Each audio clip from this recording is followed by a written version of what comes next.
Chapter 1, Page 1. The open breadth of the grassland gives way to density, trees standing close, their canopies entwined, their branches murmuring in low, restless tones. The air itself feels heavier here, as though the land is watching, waiting. Forest Warudo.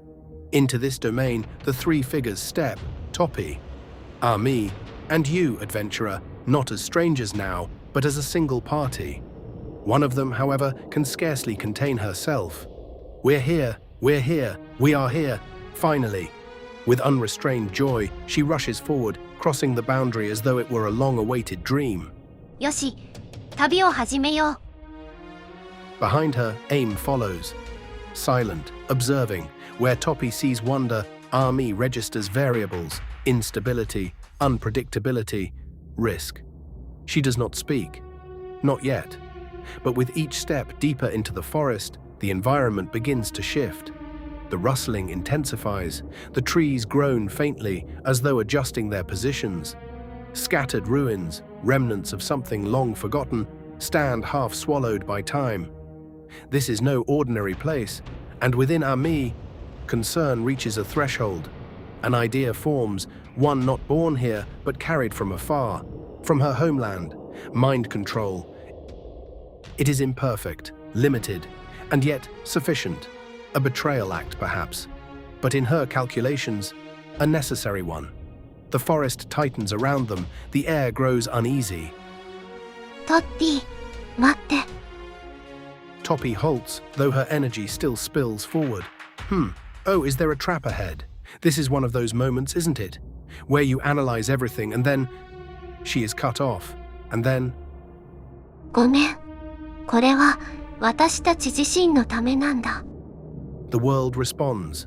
The wind stirs, then spirals. Pressure drops. Breath shortens. The forest itself seems to recoil as currents gather, circling Ami with growing intensity. What begins as invisible force soon reveals itself, first as faint distortion, then as color. Purple, then darker still. A concentrated current forms, refined, deliberate, etched with markings not of this land. Topi watches. The moment ends in an instant. The force redirects, striking Topi directly. Not enough to harm, but enough. Her breath vanishes, her vision fades, consciousness slips away. Silence returns. Her eyes, they are no longer entirely her own. The will of the shadow Warudo now lingers within.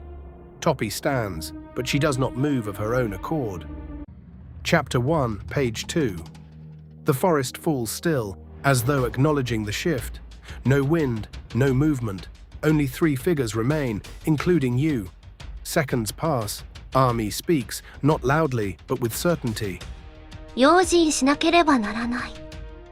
Whether this is a statement to Topi or to herself remains unclear. A brief pause. 今度こそ旅を始めよう。 Topi moves. Her posture is natural. Her steps are steady. But something essential is absent. She does not speak. The vibrant spirit of Grassland has fallen silent. And so, it is Ami who leads. Chapter 1, Page 3. The forest proves unforgiving.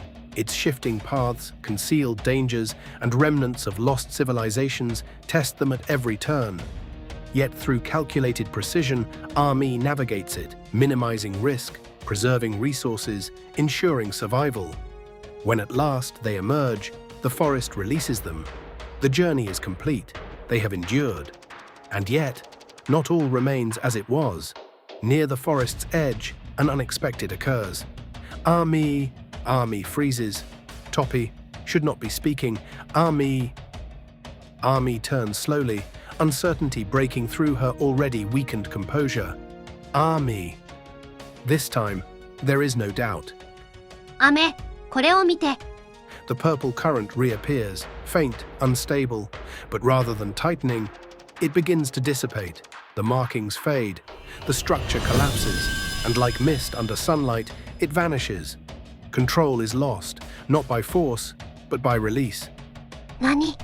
どうやって？ Her strength gives way. She collapses to her knees, her thoughts fractured between confusion, exhaustion, and the undeniable weight of what she has done. Toppy steps forward, no anger, no hesitation. She lowers herself slightly and places a gentle hand upon Army's shoulder. A smile that eyes were closed was presented. 大丈夫だよ、雨。A simple gesture, and yet profoundly unfamiliar. Silence follows. Then, without another word, Toppy rises and walks ahead. Army, after a moment, returns onto her feet and follows. Day settles. Something has changed. For Army, the forest is no longer the most significant trial she has faced. Not the danger, not the strategy, not even survival. But that moment, that smile, eyes closed, free of resentment, that touch, offered without condition. In a world governed by calculation, it is something she cannot quantify. And that is what unsettles her most.